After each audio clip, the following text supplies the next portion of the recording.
காலையிலேருந்து செய்தி பார்த்தா இங்கே இந்த சைடு பார்த்தோம்னா லாயர் அப்பாயின்மெண்ட்ல ஊழல்ன்றாங்க. நிர்மல்குமார் அதுக்கு ஒரு விளக்கத்தை கொடுக்குறாரு. அங்க பார்த்தா பழனியில 100 கோடி ரூபாய் வரைக்கான ஊழல் நடந்திருக்குன்னு சொல்றாங்க. அதுக்கு வந்து அமைச்சர் ரமேஷும் பத்திரப்பதிவுத்துறை அமைச்சர் அந்த மனுஷன் ஒருத்தர் முன்னாள் சபாநாயகர் பையன் ஒருத்தர் வந்தார லோகேஷ் அவரும் விளக்கம் கொடுக்குறாங்க. என்னதான் நடக்குதுங்க? என்ன மேட்டர்னா, அந்த லாயர் அப்பாயின்மெண்ட் பண்றாங்க. கிட்டத்தட்ட தமிழ்நாடு ஃபுல்லா ஒரு 800க்கு மேற்பட்ட லாயர் அப்பாயின்ட் பண்றாங்க. அதுல விழுப்புரத்துல தாவேக்காவோட வழக்கறிஞர் அணியில இருக்கிற ஒரு லேடி ஞான சௌந்தரின்னு சொல்லிட்டு அவங்க அப்ளை பண்றாங்க அந்த இதுக்கு.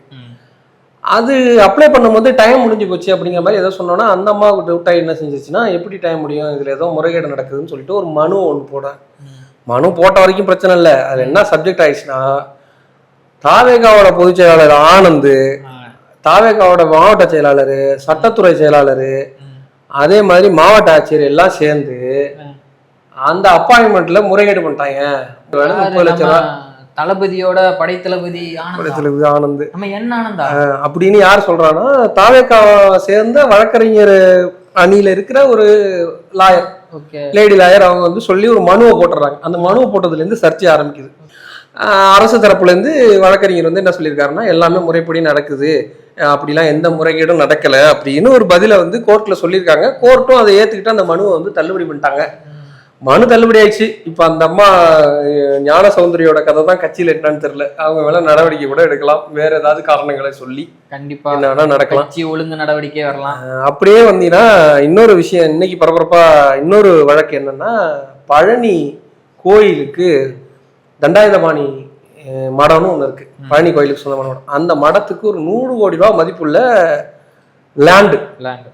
அந்த லேண்டை மார்ச் 27ல இருந்து ஆரம்பிச்சு யாரோ வந்து என்ன செய்யறாங்கன்னா, அதை வந்து பத்திரப்பதிவு பண்றதுக்கு முயற்சி பண்றாங்க. ஜாயின்ட் கமிஷனர் கடிதம் எழுதுறாரு சார் பதிவாளருக்கு, இந்த நிலத்தை வந்து ரிஜிஸ்டர் பண்ண முடியாது அப்படின்னு சொல்லி. 3ஆம் தேதி அவருக்கு வந்து ஒரு ப்ரொமோஷன் டிரான்ஸ்ஃபர் மாதிரி, அதாவது தற்காலிக ப்ரொமோஷன் மாதிரி சென்னைக்கு மாத்துறாங்க.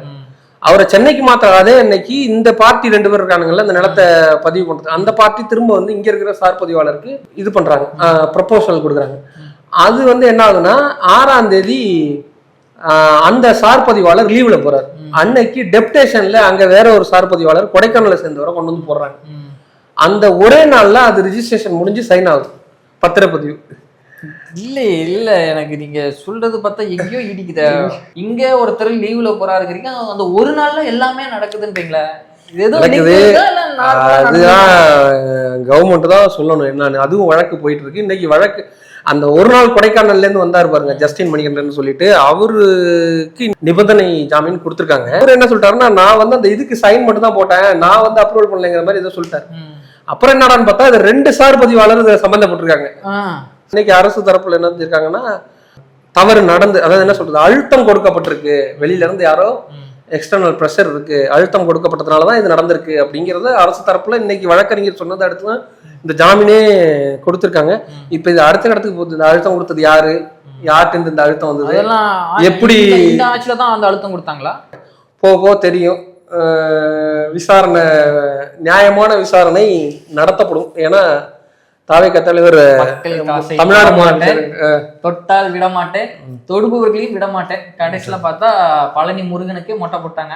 இல்ல அது நீ அப்படி சொல்ல. இப்ப வந்து இது அதிகாரிகள் மட்டத்தில் நடந்திருக்கு. முதலமைச்சர் சொல்லியிருக்காங்க இது மாதிரி நடந்தா நாங்க வந்து, நேத்தி கூட அமைச்சரவை கூட்டத்தில் என்ன சொல்லியிருக்காருன்னா, அமைச்சராக இருந்தாலும் தூக்கி அடிக்கப்படுவார் அப்படின்னு சொல்லி அதை ஓபன் ஸ்டேட்மெண்டா சொல்லலாம். செய்வாரா பாப்போம், பொறுத்திருந்து பாப்போம். அவர் செய்யணும்ல, அவருக்கு ஒரு போக்கஸ் இருக்கு.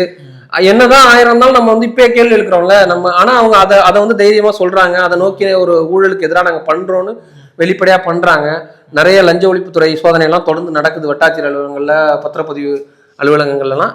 ஸோ பார்ப்போம், நடவடிக்கை எடுப்பாங்கன்னு நம்புவோம். அப்புறம் இந்த கோயம்புத்தூர்ல ஒரே அடித்தடியா இருந்தது மாமன்ற கூட்டத்தில், அதே ஏதோ ஊழல்கள் இருந்தாங்க, அது எதோ பாத்தியா? அது ஒண்ணு இல்லைண்ணே, மாநகராட்சி சார்பில் வந்து செம்மொழி பூங்கான்ட்டு ஒன்று அங்கே ஏதோ ஒரு திட்டம் செயல்படுத்தியிருக்காங்க போல. அதுல ஒரு 40 கோடி ரூபாய் ஊழல் நடந்திருக்கதா நம்ம கோவை மாநகராட்சியோட முன்னாள் மேயரோட மகள் இப்போ வந்து அவங்க கவுன்சிலரா இருக்கிறாங்க. அவங்க பேர் வந்து காயத்ரி. ஒரு குற்றச்சாட்டு வச்சிருக்காங்க. அதுல வந்து எந்த ஒரு நடவடிக்கையோ எந்த ஒரு கேஸோ எல்லாம் பதிவு பண்ணல. இவங்க அந்த டைம்ல ஏதோ ஒரு அமளி பண்ணணும்னு சொல்லிட்டாங்க. உள்ள குஜிலி மஸ்து பட்டு வெளில வந்துட்டு அவங்க மேல தோல் மேல கையை போட்டு சிரிச்சுட்டே போறாங்க. அதாவது உள்ள ஒரு திமுக கவுன்சிலர் ஒரு 3 பேரு இந்த அம்மாவை போட்டு அடிக்கிறாங்க, சேலையெல்லாம் பிடிச்சு இழுத்துட்டாங்கன்னு அந்த அம்மா வெளியில வந்து ஆவேசமா பேட்டி கொடுக்குது. பேட்டி கொடுத்துட்டு இப்படி நடந்து போகும்போது 3 பேர் இப்படி தோல்ல கையை போட்டு போறாங்க. நாகரீக அரசியல், அது ஏன் தப்பு சொல்ற நீ? நாகரிகம் தான், கரெக்ட் தான். அவங்க ஒரு கவுன்சிலர், அவங்க கேட்க வேண்டிய கேள்வியை மாமன்றத்துக்குள்ள கேட்கறாங்க, அதுக்காக ஃபைட் பண்றாங்க. என்ன நடந்தாலும் அதை நான் தடுப்பேங்கிற ஆக்ரோஷமா ஃபைட் பண்றாங்க.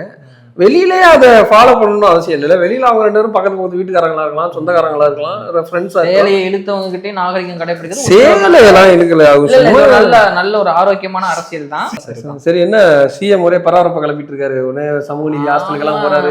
இன்னைக்கு எம்சி ராஜா ஹாஸ்டல்ல போயிட்டு ஒரு ஆய்வு போட்டிருக்காரு போல. அவர் டெய்லியும் ஆய்வு பண்றாரு. இப்ப யாராட்டும் முந்தா நாள் ஒருத்தங்க ரீல் போட்டாங்கன்னா அன்னைக்கு மருத்துவமனையில போய் ஆய்வு போடுறாரு. இதெல்லாம் நீ என்ன ஏதோ ஒரு விஷயத்த பொதுமக்கள் வந்து அரசாங்கத்துல தெரியப்படுத்துறாங்க, அதை நோக்கி வராங்க. நீங்க உடனே ரீல் போட்டாங்க போறாங்கன்னா அப்ப எப்படிதான் ஒரு விஷயத்த ஓகே விடுங்க. இது வந்து திடீர்னு ஒரு ஆய்வு பண்ணியிருக்காரு. அங்க ஒரு மாணவன் வந்து புட்டுன்னு வச்சுட்டாம்பல. சாப்பாடு ஒழுங்கா சரியில்லை, ஒழுங்கா ரெஸ்பான்ஸ் கொடுக்க மாட்டாங்க, மதிக்க மாட்டாங்க. உண்மைதானே சொல்ல விடுங்க. இல்ல உண்மைதானான்னு கேட்டேன். மதிக்க மாட்டாங்கன்னு ஒரு போட்டு உடைச்சிட்டாரு. அது வந்து உண்மைதான். ஏன்னா சமூக நீதி ஹாஸ்டல்ங்கிறது வந்து அது வந்து ஏதோ கணக்குக்கு தாட்கோன்னு ஒரு துறை இருக்கு. அந்த துறையில இருந்து இவங்களுக்கு ஏதோ ஒரு ஸ்கீம் பண்றோம் அப்படிங்கிறதுக்காக ஒரு பேரளவுக்கு தான் இருக்கு. நிறைய இடத்துல அது வந்து செயல்படாமலே இருக்கு. ஆனா கணக்கு காட்டிட்டு இருக்கிறாங்க. சாப்பாடும் அங்க சரி இருக்காது. நிறைய ஊழல் அங்க நிறைய குற்றச்சாட்டுகள் வச்சிருக்காங்க. கோவையில ஒரு பொண்ணுங்க கூட வீடியோ போட்டதுக்கு சமூக நீதித்துறை நம்ம அந்த அமைச்சர் வந்து ஃபர்ஸ்ட் வீடியோ நேர்ல பேசினாரு. அதுதான் இப்ப என்ன பிரச்சனைனா நம்ம ஸ்டார்டிங்ல இருந்து பேசுன மாதிரி இந்த கவர்மெண்ட் வந்து பல விஷயங்களை செய்யறதுக்கு முயற்சி எடுக்கிறாங்க. ஏன்னா இப்ப புதுசா வந்திருக்காங்க, அவங்க எல்லாருமே புதுசு, நிர்வாகத்துக்கு ரொம்ப ரொம்ப புதுசு. அவங்க வந்து நிறைய முயற்சிகள் எடுக்கிறாங்க, நிறைய விஷயங்களை கத்துக்கிறாங்க. இப்ப பிரச்சனை என்னன்னா அஃபீஷியல்ஸ் வந்து அப்படி கிடையாது. அஃபீஷியல்ஸ் எல்லாமே 10 வருஷம் 15 வருஷம் 20 வருஷம்னு இருக்கிறவங்க. இப்ப இந்த பழனி விவகாரமா இருக்கட்டும், இல்ல அந்த வழக்கறிஞர் நியமனமா இருக்கட்டும், அப்புறம் இந்த மாதிரியான விஷயங்கள், சமூக நீதி ஹாஸ்டலா இருக்கட்டும், இந்த மாதிரியான விஷயங்கள்ல அரசு தலைமையேற்றிருக்கிற முதலமைச்சர் விஜய் அவர்கள் போன்றவங்க எதுல கான்சென்ட்ரேட் பண்ணணும்னா அதிகாரிகளோட எஃபிஷியன்சி, அதிகாரிகளோட பர்ஃபார்மன்ஸ், அதிகாரிகளை மானிட்டர் பண்ணணும். ஏன்னா யார் எப்படின்னு தெரியாது. ஏன்னா ஒரு பக்கம் அரசியல் ஊழல், ஒரு அரசியல்வாதி ஒரு அமைச்சர் வந்து 50 கோடி 500 கோடி 1000 கோடி அடிக்கிறாங்கிறது ஒரு பக்கம். இன்னொரு பக்கம் ஆண்டாண்டா காலங்காலமா 300 ரூபாய் 200 ரூபாயில ஆரம்பிச்சு ஒரு பத்திரப்பதிவுக்கு இவ்வளவு 50,000 1 லட்சம் 1 கோடி வரைக்குமே அதிகாரிகளுக்கு கப்பம் கட்டுற சூழல் இருந்துகிட்டு தான் இருக்கு. இப்ப வந்து ஆட்சியாளர்களுக்கு கூட 5 ஆண்டுகளுக்கு ஒரு முறை ஒரு மாற்றம் இருக்கும். ஆனா அதிகாரிகளுக்கு இருக்காது. அதிகாரிகளுக்கு எல்லா விஷயமும் தெரியும். அரசாங்கமே அதிகாரிகளால தான் நடக்குதுன்னு கூட ஒரு பேச்சு நடக்குது. நம்ம என்னதான் மக்கள் ஆட்சின்னு சொல்லிக்கிட்டாலுமே அதிகாரிகளை தாண்டி எதுவுமே நடக்க மாட்டேது. இப்போ உள்ள எல்லாம் புது அமைச்சர்கள்னால அதிகாரிகள் ரொம்ப கிடுக்குப்பிடி காட்டுறாங்களாம். ரொம்ப அவங்க கண்ட்ரோல்ல தான் எல்லாமே இருக்கு. எல்லாமே இருக்கு. அதிகாரிகளோட லாபிங்கிறதே தனி. இது எப்பவுமே இருந்துகிட்டு தான் இருக்கு.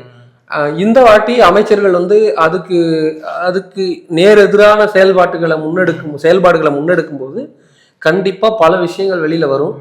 அரசு, அதாவது நான் சொல்றது தாவேக்காவோட அமைச்சர்களா இருக்கட்டும், இல்ல தாவேக்கா முதலமைச்சர் விஜயா இருக்கட்டும், அதிகாரிகளை மானிட்டர் பண்றதுக்கும் அதிகாரிகளோட எஃபிஷியன்ஸை குறிப்பிட்ட கால இடைவெளியில செக் பண்றதுக்கும் டெஸ்ட் பண்றதுக்கும் ஏதாவது ஒரு நடவடிக்கை எடுக்கணும்.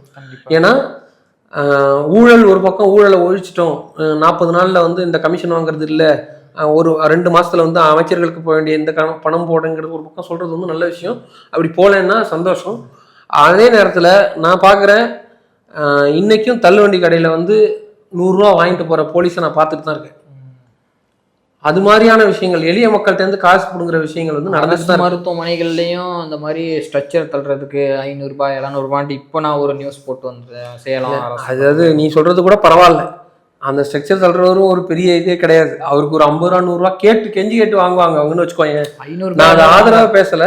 இருந்தாலும் நான் சொல்றது ஒரு போலீஸ் அதிகாரி இந்த மாதிரி இருக்கிறவங்க ஒரு நாளைக்கு நம்ம பார்த்தோம்னா தெரியும், இங்க எத்தனை தள்ளுவண்டி கடைகள்ல எத்தனை பாஸ்போர்ட் கடைகள்ல போய் நைட் ஆனா அவங்க வண்டியை நிறுத்தி. நீங்க கூட அன்னைக்கு சொன்னீங்களே ஒரு அனுபவம் சொன்னீங்களே, இந்த அண்ணாச்சி பழம் விற்கிற அம்மா கிட்ட 1000 ரூபாய் ட்ரெயின் 1000 ரூபாய் 2000 ரூபாய் சம்பாதிக்கிறதுல 1000 ரூபாய் 1000 ரூபாய் பிடிக்கிறாங்க. இந்த மாதிரி பல்வேறு விஷயங்கள் வந்து எளிய மக்களை அஃபெக்ட் பண்ற விஷயங்கள் இருக்கு. இதை வந்து அதிகாரிகள் மனசு வச்சா தடுக்கலாம், குறைக்கலாம். தடுக்க முடியாது, குறைக்கலாம். அரசு அதாவது ஆட்சியாளர்கள் மனசு வச்சா தடுக்கலாம். அதை வந்து செய்யணும். அது செஞ்சா நல்லா இருக்கும். அன்றாட பிழைப்புக்கு கஷ்டப்படுற மக்கள் ரொம்ப ஜாஸ்தி. அவங்க கண்மூடி ஒரு நம்பிக்கையில உங்க மேல வந்து ஒரு விஜய் வந்தா பண்ணுவார், அவ்வளவுதான். அவர் வந்து அப்படி இப்படி இந்த எதிர்கட்சிகள் விமர்சனம் வைக்கிற மாதிரியான விஷயங்கள்லாம் இல்லை. இவர் வந்தா நல்லது பண்ணுவார்னு நம்பி தாவே காட்ட இந்த அரசை கொடுத்துருக்காங்கிறப்ப அதுக்கான குறைந்தபட்ச இதை வந்து நீங்க புரிஞ்சுக்கிட்டு நீங்க வந்து எளிய மக்களுக்காக பணியாற்றணும். எளிய மக்களுக்கு கண்டிப்பா கடைசி மனிதனுக்கும் எளிய மக்களுக்கும் அதிகாரம், கடைசி மனிதனுக்கும் ஜனநாயகம். இந்த ஜனநாயகன் அதை கொடுக்காரான்னு பார்ப்போம். முடிச்சுக்குவோமா? கண்டிப்பா கொடுப்பாருன்னு நம்புவோம். ஃபினிஷ்.